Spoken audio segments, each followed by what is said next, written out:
quando eu acho que a sociedade está madura para alguma coisa, ela não precisa de violência.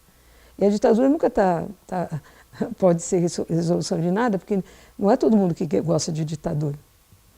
E que acha que é bom, que é interessante, oprimir o outro, ter poder sobre a vida do outro, porque não tem ideia do que isso possa significar.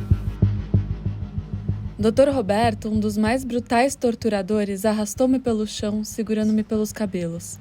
Depois tentou estrangular-me e só me largou quando perdi os sentidos.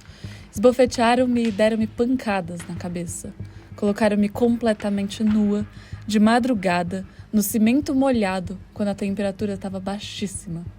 Petrópolis é intensamente fria na época em que lá estive, de 8 de maio a 11 de agosto. Fui várias vezes espancada e levava choques elétricos na cabeça, nos pés, nas mãos e nos seios. Nessa época, o Dr. Roberto me disse que eles não queriam mais informação. Estavam praticando o mais puro ato de sadismo, pois eu já fora condenada à morte. E que ele, Dr. Roberto, decidira que ela seria a mais lenta e cruel possível.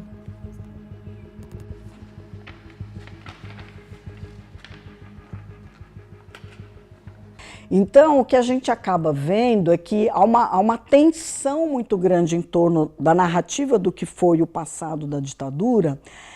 E nos últimos anos, como esses grupos que foram relegados a uma tentativa de silenciamento não se calaram e tomam o espaço e tomam a palavra, há uma outra estratégia em relação à discussão desse passado hegemônico, que é a ideia do negacionismo e do distorcionismo desse passado. Então, hoje a gente não tem uma tentativa de silenciamento, eu diria, mas uma tentativa de distorcer a palavra, de distorcer a memória daquelas pessoas que não aceitaram ser relegadas ao silêncio. Eu penso que aquela narrativa hegemônica produzida ali na década de 70 e 80, ela está hoje sob questionamento e ela está em crise, e por isso a tensão que nós vivemos hoje. Há um quadro de Klee que se chama Ângelos Novos. Nele se apresenta um anjo que parece estar na iminência de afastar-se de algo que ele encara fixamente. Seus olhos estão arregalados, sua boca está aberta e suas asas estão estiradas. É assim que deve se parecer o anjo da história. Sua face se volta para o passado. Lá onde vemos surgir uma sequência de eventos, ele vê uma catástrofe única, que incessantemente empilha escombros sobre escombros e os lança a seus pés. A relação do Benjamin entre presente e passado é uma relação de vestígios do passado no presente. Nunca há um desaparecimento total do passado. Então, tanto que quando se diz, bom, a história do vencedor e do vencido, é como se houvesse uma dualidade, né? E se nós permanecermos nessa luta, uma das teses sobre o conceito de história, o Benjamin diz que todos aqueles que conquistaram a vitória, eles chegaram a essa posição de dominantes porque eles marcham por sobre aqueles cadáveres que jazem no chão. Ou seja, então é como se houvesse um secreto mimetismo entre aqueles que lutam pelo poder e os que estão no poder, não é? Então existe uma vontade de poder clandestina ali de quem luta pelo poder. Então é como se o Benjamin, com as remanescências do passado, ele estivesse fora dessa lógica do vencedor, apesar de ele falar em vencedor e vencido. E o que é realizar as esperanças do passado? Não é realizar as esperanças dos vencidos do passado, em algumas das teses, mas as esperanças não realizadas, ou seja, aquelas que não foram vencidas. Articular o passado historicamente não significa conhecê-lo como ele foi de fato. Significa apoderar-se de uma recordação, tal como ela relampejou, num instante de um perigo. Por não ter me matado, fui violentamente castigada. Uma semana de choques elétricos, banhos gelados de madrugada, telefones e palmatórias. Espancaram-me no rosto, até eu ficar desfigurada. A qualquer hora do dia ou da noite, sofria agressões físicas e morais. Márcio invadia minha cela para examinar o meu ânus e verificar se o camarão tinha praticado sodomia comigo. Este mesmo Márcio obrigou-me a segurar em seu pênis enquanto se contorcia obscenamente. Durante esse período fui estuprada 2 vezes por Camarão e era obrigada a limpar a cozinha completamente nua, ouvindo gracejos e obscenidades dos mais grosseiros.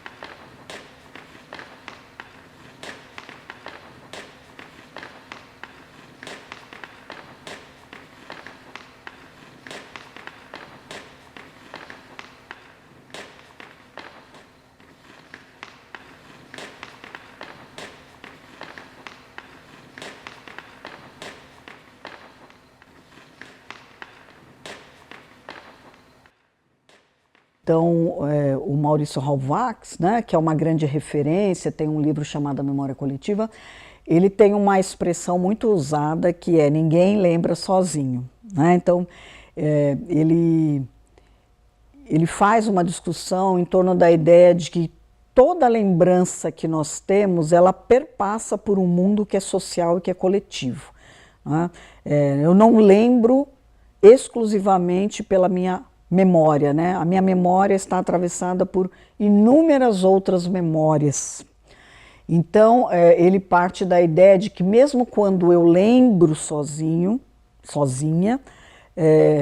as minhas referências do olhar, da escuta, da experiência vivida, né? Ou da experiência que um outro historiador chamado Michael Pollack chama de memória herdada, né? Ele vai dizer, nós herdamos memórias, mesmo que a gente não tenha vivido aquelas experiências, o que nós estamos fazendo aqui hoje, né? Se não a discussão em torno da história, mas de uma memória herdada, não é? Por outras pessoas que viveram aquele período, mas esta memória continua aberta em nós, nos incomoda, nos atinge, nos afeta, não é? Então, quando nós lembramos a partir de todo um coletivo. Walter Benjamin diz o seguinte, que assim como o futuro é indeterminado, o passado também é. Ou seja, o passado não se confina num fato encerrado sobre si mesmo, quer dizer, o acontecido já aconteceu, a guerra de Troia já aconteceu. Quer dizer, você pode reabrir o passado, e a gente vive reabrindo o passado quando você tem novos documentos, novas interpretações, novos temas que aparecem, então tudo isso mostra o quanto o passado não passa completamente, porque ele é tão rico de acontecimentos, tanto maravilhosos quanto tenebrosos, mas que isso faz parte do patrimônio da humanidade. Então não se trata de dizer, eu não gosto da história como ela foi, ela devia ser de outro jeito. Não, aconteceu assim. O que eu posso fazer com isso que aconteceu assim? E são os olhares novos sobre as coisas, acrescidas também das possibilidades de reaver esse passado, que também a tecnologia ajuda a reaver, pode sempre trazer ensinamentos desse passado para o presente. Não são ensinamentos no sentido que eles vão chegar intactos, puros e íntegros para nós, porque o passado se perdeu. As experiências de quem viveu o passado, na Grécia, na Antiga, no Egito, na Idade Média, se perderam. Nós podemos saber como foi, mais ou menos, agora o que foi experienciado, nós nunca saberemos. Então, o que a gente tem são vestígios dessas origens, porque a origem ela é dispersa, a gente nunca sabe a origem, a gente nunca tem acesso a ela, mas o que a gente tem são rastros dessas origens, rastros dela no nosso presente que chegam, portanto, na forma de uma transmissão, para Walter Benjamin, né? Quer dizer, não uma transmissão no sentido, como eu disse, da sua continuidade, é uma transmissão que vai ser interpretada pelo presente, que é um novo tempo histórico com outras experiências. Então se trata de uma forma de inovação que é uma renovação. Houve uma guerra no Rio. Para quem não soube, um delírio. Houve uma guerra no Rio. Para quem não soube, um delírio. produto de alucinação. Houve uma ação contra o morro, armada e genocida, que regeu aquelas colinas de sangue de baixo acima, ação de código penal, de impotência social, de esbirros e malfeitores, arrogante e prepotente, que atirou contra toda a gente. Num terror irrespondível, houve gritos e choros que a cidade surda rapidamente esqueceu. E foi no Corcovado, no quilombo onde já aconteceu, em algum tempo da história que na memória feneceu.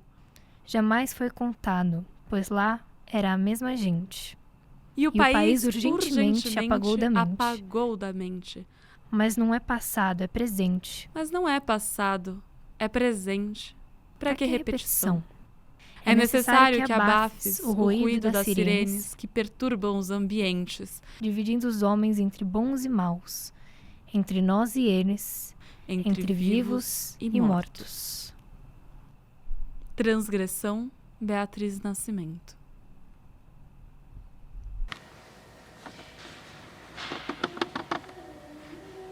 A ideia do apagamento, ela é definitiva, né?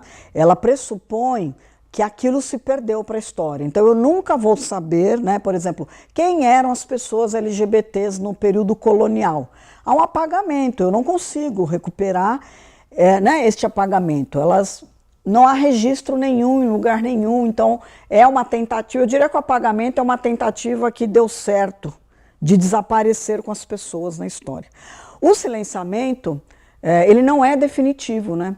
Ele é esta tentativa contínua de fazer calar, de invisibilizar e de fazer desaparecer. Mas o silenciamento pressupõe a resistência que não quer calar. Então, por exemplo, quando o Walter Benjamin diz que as narrativas desapareceram na modernidade, né, não é porque as pessoas não têm o que dizer, mas porque a modernidade produziu nas pessoas a incapacidade de escutar. Né? Então não há silenciamento porque não há silêncio. As pessoas continuam a dizer. Não é? Há uma expressão que se usa muito na academia que eu abomino, que é a expressão dar voz a alguém. Nós não damos voz a ninguém. As pessoas são donas da sua voz, da sua história, da sua memória. Elas continuam dizendo. Nós produzimos mediação de escuta. Então, nós damos escuta, né? E por isso que as narrativas podem ainda, né, na esperança do Walter Benjamin, renascer, né, serem recriadas, porque nós produzimos processos de luta contra o silenciamento. Então, o silenciamento pressupõe que alguém está falando. Então, a memória, ela é um antídoto, por assim dizer, a essa planura de um presente sem relevo. Quer dizer, então a memória, ela é quase que aquilo que resiste ao poder destruidor do tempo. E reabre o futuro. Então um livro lindo do Salinas, que chama Retrato... Salinas foi nosso professor no Departamento de Filosofia.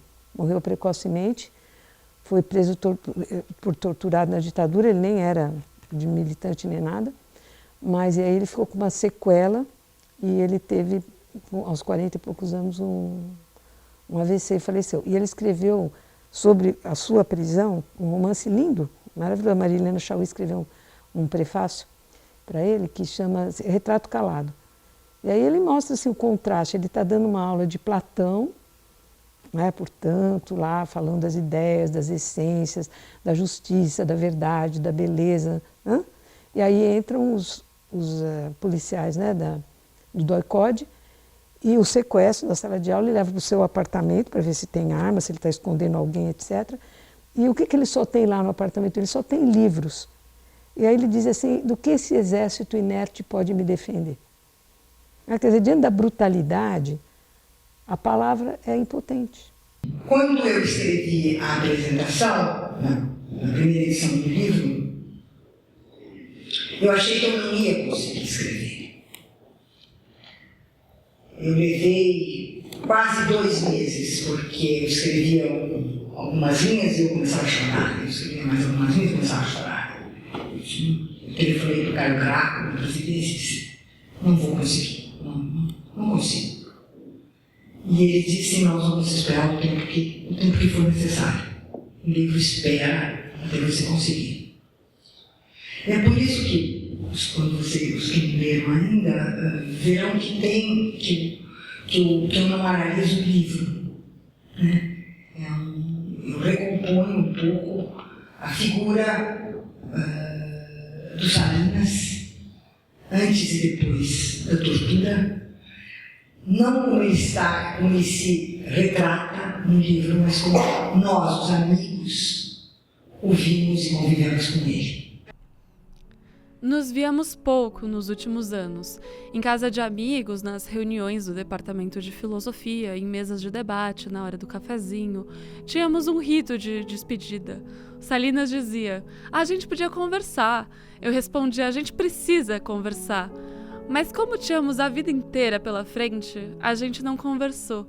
Íamos conversar amanhã, podíamos, precisávamos. Só que amanhã fiquei sozinha.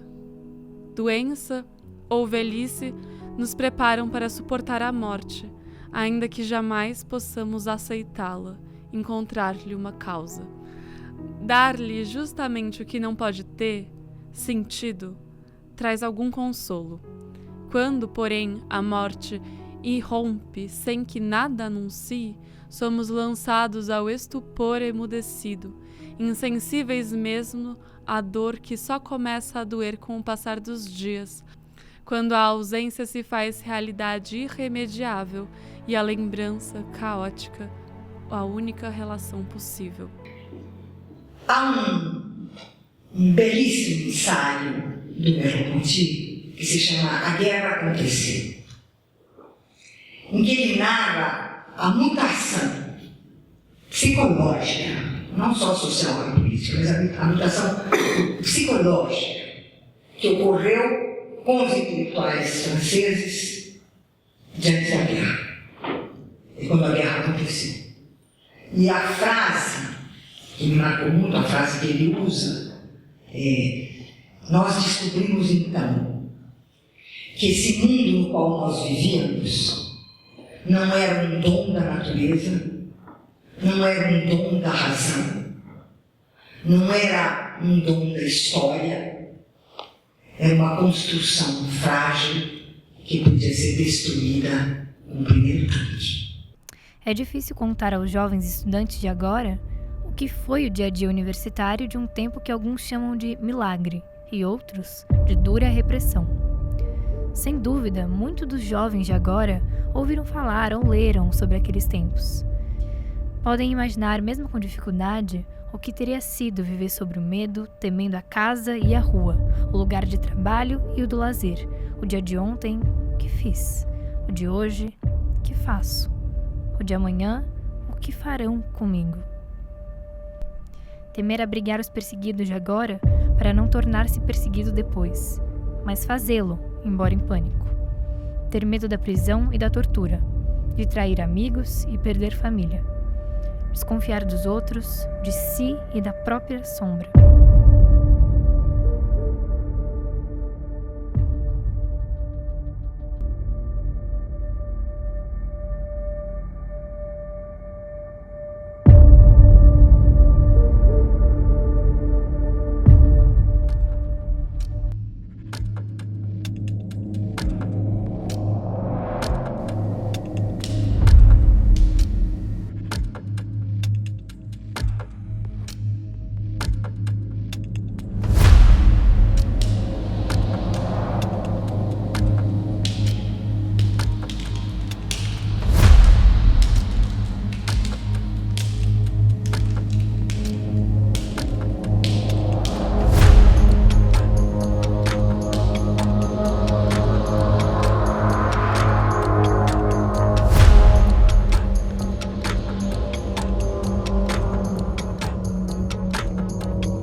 Eu cheguei a conversar com um guerrilheiro uma vez, que era do PCB, e ele me disse que a orientação que eles davam às mulheres é que se elas fossem presas e torturadas, que elas aguentassem a tortura, porque o seu corpo não pertencia a elas, pertencia à revolução.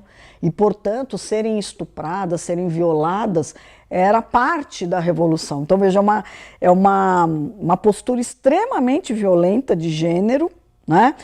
Que desqualificava o corpo feminino, objetificava o corpo feminino. Então, o que a gente teve durante muito tempo foi essa objetificação do corpo feminino.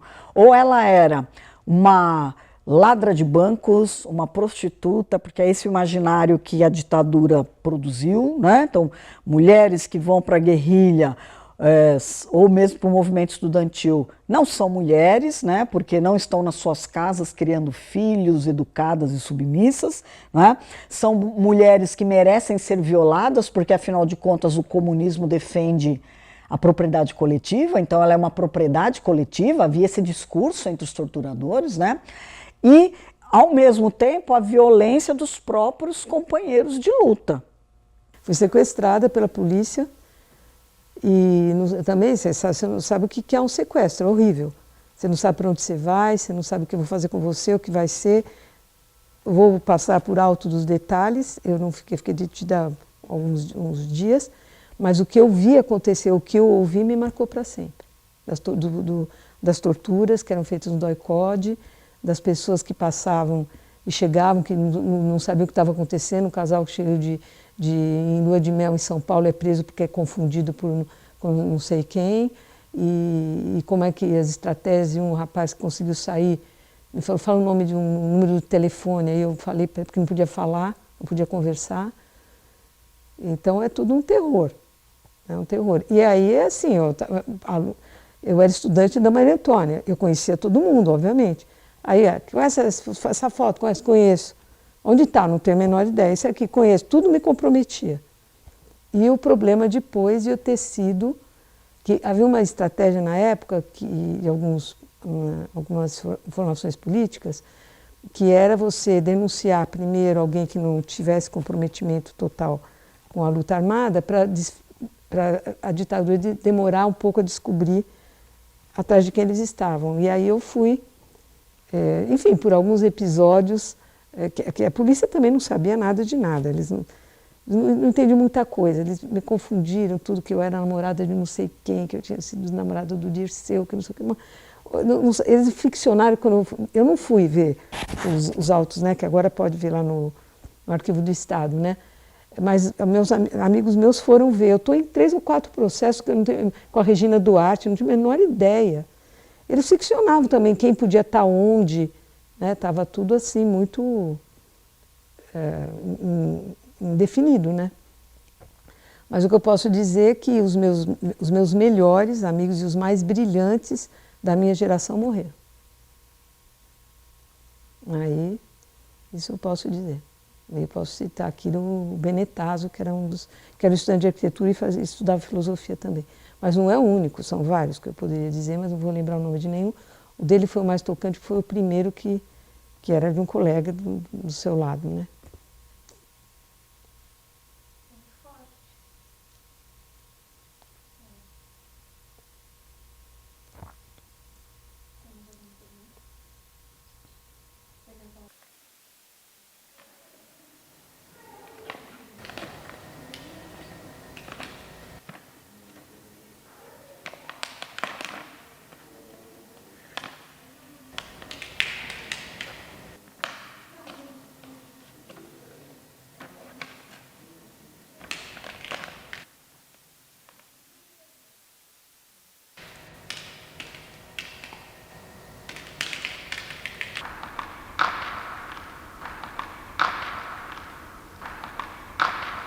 Não há como conter esse silenciamento mais, porque há uma explosão de narrativas de mulheridades, histórias de travestilidades, né, que colocam em jogo essa história, mesmo que resistente, mas uma história ainda masculina, machista, hierarquizante, né, que apagou a história, inclusive, de mulheres que não foram para a guerrilha, mas que lutaram bravamente nas suas casas, na periferia, fazendo outras formas de luta, né? E sobre essas mulheres que eu costumo falar também, né? Mulheres que mobilizaram as famílias. Quem mobilizou as famílias? O que fez uma mulher quando o seu marido foi para a guerrilha e ela ficou sem nunca ter trabalhado por causa das relações machistas? Como é que fica essa mulher que nunca trabalhou com 4, 5 filhos? Né? Como é que a gente não vai contar essa história que também é uma história de resistência? Né? Então, a história vai sendo descamada, né? E vão se mostrando várias memórias que a gente chama então de memórias subterrâneas, né? Essas memórias subterrâneas, elas estão vindo à tona, né? Estão ocupando espaços, né? Então, o passado não está intacto, ele é renovado, ou seja, ele também é inventado, né? Então, essa criatividade histórica é que é a força transformadora, emancipatória e, para Benjamin, de Eros, né? de um princípio de alegria e de felicidade, né? Que pode haver quando você não tem essa ruptura antigenealógica que a contemporaneidade quer impor, né? Através das novas tecnologias, da aceleração do tempo, etc. Então, a memória, ela não é uma memória também unitária, né? Ela é uma memória feita de muito de esquecimento, né? E, na verdade, né, o Benjamin vai dizer lá no ensaio sobre o Proust que o que mais profundamente fica é o que mais profundamente se esquece. E é isso que se esqueceu, mas que é a experiência mais significativa de cada momento da nossa vida individual e da história coletiva, é aquilo que pode irromper em momentos imprevistos. E é o Benjamin que fala que é preciso presença de espírito para essa faísca de inovação e de felicidade que pode existir, que pode se perder. Porque é um átimo, é o kairos, é o momento oportuno de captar esse momento que pode ser um momento de iluminação em que o mundo nunca mais vai ser o mesmo, mas não no sentido da destruição que a gente vive a partir da Primeira Guerra Mundial. E aí sim a repetição acontecendo, né?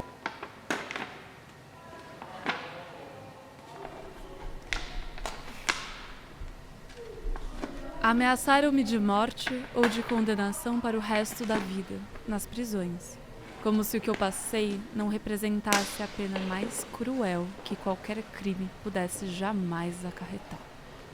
Belo Horizonte, 18 de setembro de 1971, Inês Etienne Romeu.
Seu Mário, eu conheço o senhor de 1971.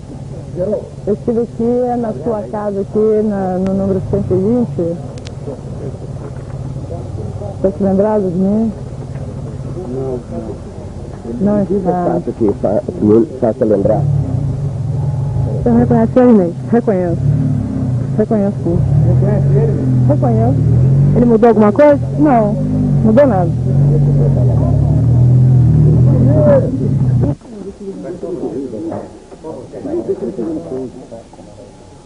Tomara, isso é que eu estive aqui em 1971, na sua casa ao lado. Eu fui sequestrada e mantida em cárcere privado durante os 3 meses.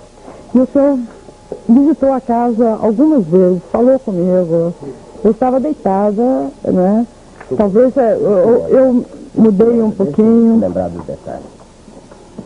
Olha, eu não estou lembrado do seu rosto, não. Estou lembrando de outras pessoas, né? Porque estava muito deformado naquela época. Não. Como era o nome daquela moça que o senhor conheceu quando... Uma delas que o senhor conheceu naquela época? Olha, eu não... Diga, moço. Hein? Parecida, você pode dizer os nomes das moças que Eu não lá. me lembro lá de moça nenhuma, Sim, mas não. o nome ou o tipo das moças que o senhor via lá? Hein? Eram mais altas, menores? Você lembra de alguma? Olha, não teve moças assim, altas, baixas, tipo de moça e essas Acho que o camarão coisas. trazia de que tipo eram? Hein? E o pardal? Olha, eu não conheço, não. O senhor não conhece o pardal? Não. Nem o camarão? Não. A É? dona Helena conhece. O senhor camarão e pardal, mas conhece, está gravado também. Hein? O senhor desconhece que havia torturas aqui na sua casa? Não, olha, eu acho que desconheço sim. O senhor acha? Por que o senhor acha, não tem certeza? Hein? Por que o senhor só acha que desconhece? Bom, como é que o senhor vai dizer que uma pessoa, por exemplo, pode dizer que houve tortura? Por exemplo, quando o senhor viu essa moça nua Ela toda marcada lá, e quando o senhor deu chocolate a ela, Então, ela nua toda marcada, Vem cá, chorou. ela nunca esteve nua, nunca, Como eu não nunca lembra? vi ela nem seminua, nem pelo rosto dela eu não me lembro dela. E também não vi nenhuma pessoa nua ou semi-marcada, fosse homem, mulher, velho, criança, o que seja o que for. Então, É enorme a emoção de estar aqui, neste momento, para integrar o prêmio a uma pessoa que é o Prêmio Direitos Humanos de 2009. Eu vou me emocionar, então eu tenho de ir devagar, porque senão eu emociono muito. Então eu tenho de emocionar pouco para poder falar. A minha amiga e companheira Inês Etienne Romeu.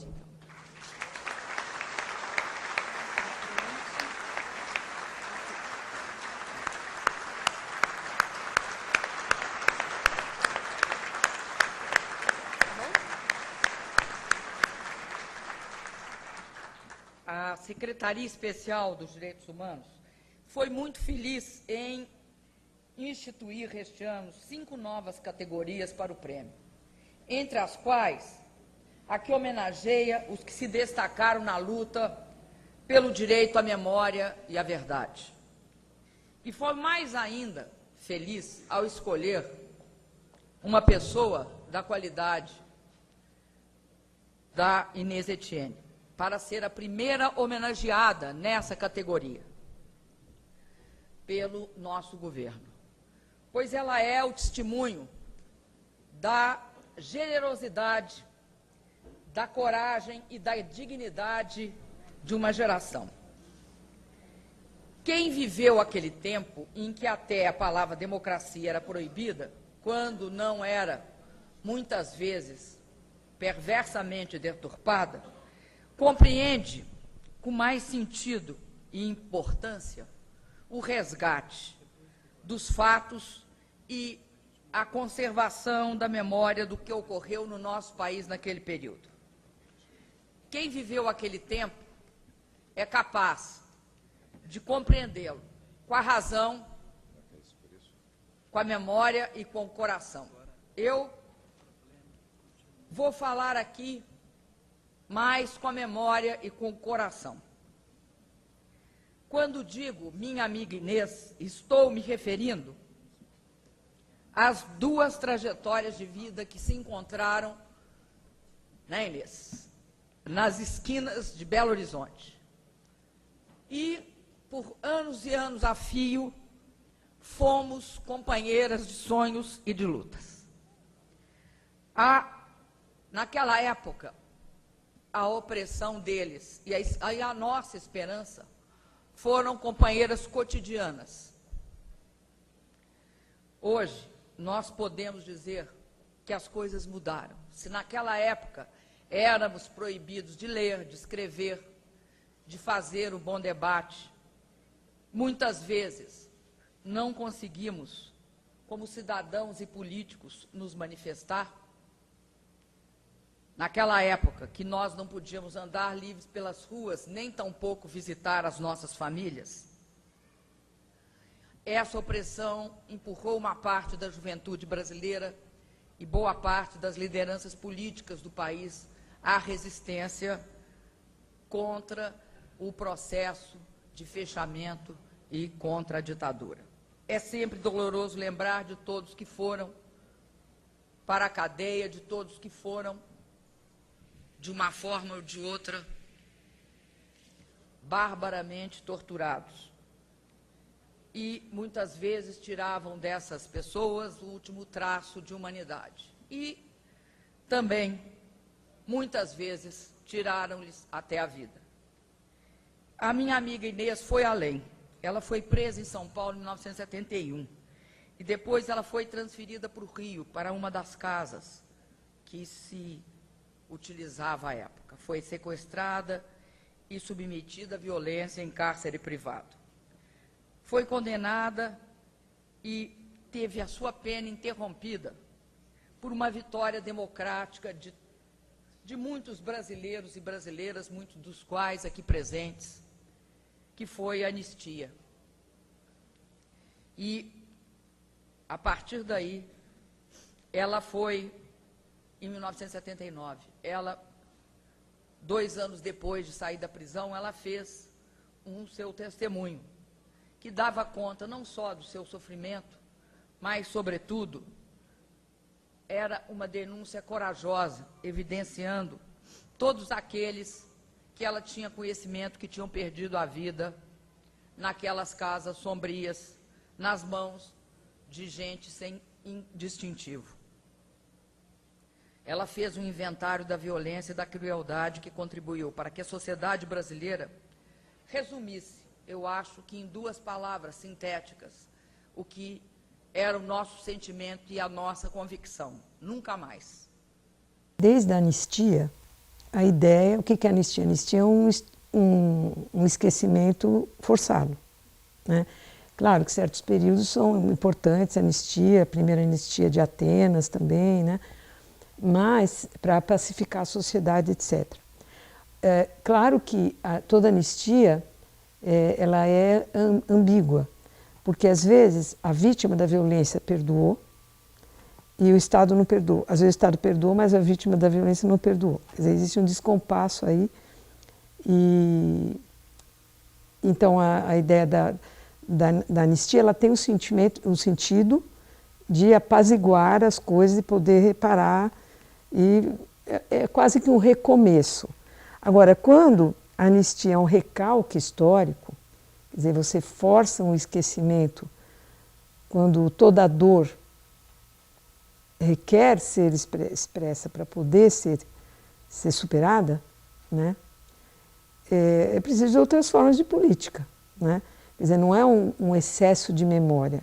Não é, me parece que também a questão de tudo misturar a memória com reparação, né? Quer dizer, mistura a coisa que é existencial com algo que é racional, né? Política racional de Estado, eu acho que também dificulta um pouco compreender a função emancipatória da memória, né? Porque aí você pode fazer da memória apenas o lugar da dor, né? E enquanto que essa dor, quando ela é compartilhada, quando ela é narrada, ela pode ser, ela é mais vivível, né? Do que se ela fica apenas no trauma interno de cada um ou da sociedade, né? Eu entrevistei, então, não as operárias, mas as esposas, filhas, irmãs e sobrinhas daqueles operários, dos guerrilheiros, não é? E uma que eu gosto demais de falar é a Dona Iracema. A Dona Iracema era cozinheira de uma escola pública no Jaguaré, em São Paulo. Ela teve 2 irmãos guerrilheiros. O irmão João morreu torturado, né, na tortura aos 18 anos de idade, e o seu outro irmão, Roque Aparecido da Silva, foi torturado e exilado. Né? E ela, quando eu peço para que ela me conte a história dela, ela diz para mim: filha, não tenho história nenhuma, porque quem fez história foram os meus irmãos. Ouçam meu irmão Roque, não é? Porque eu não tenho nada para contar. Esta mulher, eu persisti na entrevista com ela, e ela me revela uma história fortíssima de uma cozinheira, né, que vai enfrentar o Fleury, que é um delegado, né, que vai enfrentar um general para buscar o corpo do seu irmão João, assassinado aos 18 anos de idade. Ela não aceita que eles desapareçam com o corpo do João. Então ela diz: eu tinha 5 irmãos, só eu fui enfrentar o general. Eu disse: eu quero o corpo do meu irmão. E este ato dela, ela consegue trazer o corpo do João, e ela faz o velório do João no bairro dela. Veja, a mobilização a partir dos afetos, não de um debate político partidário, mas dos afetos, o impacto do corpo do seu irmão num bairro inteiro que descobre que a ditadura matava e torturava meninos de 18 anos. Um dia, Zaratustra adormecera debaixo de uma figueira, pois fazia calor, e com seu braço protegia o rosto. Apareceu então uma víbora que lhe mordeu no pescoço. Assim falou Zaratustra, Nietzsche.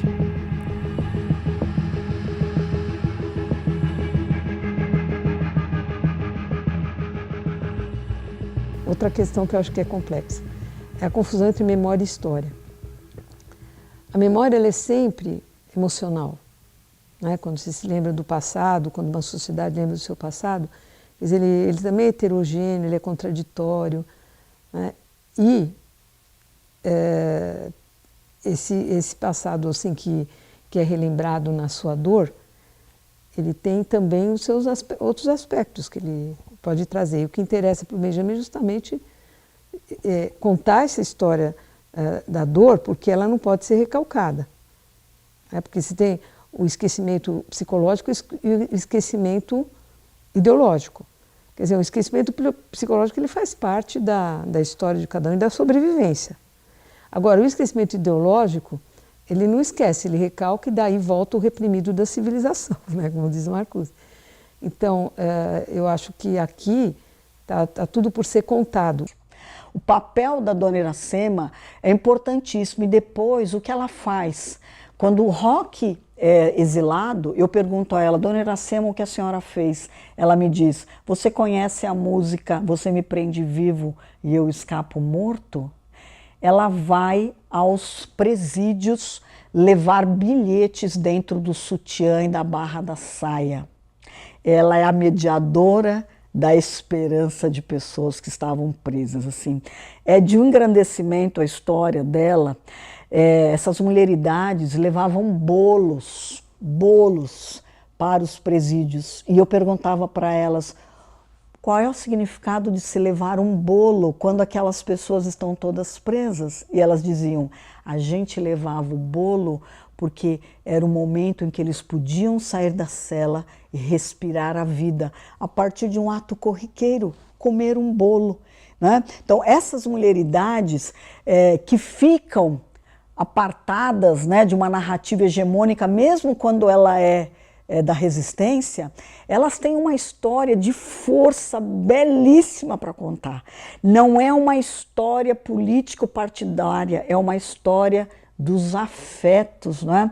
A Beatriz Sarlo, que é uma argentina, ela diz: é uma política pela paixão, pela vida. Então, são essas mulheres que vão pegar a mesa de casa e levar para a praça, na rua de casa, para arrecadar abaixo-assinado pela anistia. A gente fala da anistia como se algo feito pelas grandes, né, por grandes entidades. Não, são elas que têm a ideia do abaixo-assinado e vão para as ruas carregando os filhos. Né? Algumas delas me contavam: eu fui hoje conversar com Fleury, peguei a minha filha num braço, peguei as outras 2 no outro braço. Por quê? Porque a hora que ele me visse, aquela mãe a imagem, né? É muito interessante porque elas jogam com o imaginário de uma mulher despolitizada, imbecilizada, enfraquecida, que é mãe. Não é? E aí elas transformam este imaginário coletivo na força da negociação, na força da ocupação. Era assim que elas entravam em doicode, em DOPS, em presídio Tiradentes, para visitar os presos. Tudo que aconteceu, que é trauma histórico, que é golpe de Estado, que é ditadura, precisa de tempo para se transformar uma memória particular, né, para se tornar memória social, né? Eu acho que existe aí uma discrepância também nas temporalidades. Né? Como é que faz para que essa memória pode não ficar nessa... aí fica, a ditadura é legal. Não, o bom agora é lutar contra a ditadura. Não é lutar contra a ditadura hoje.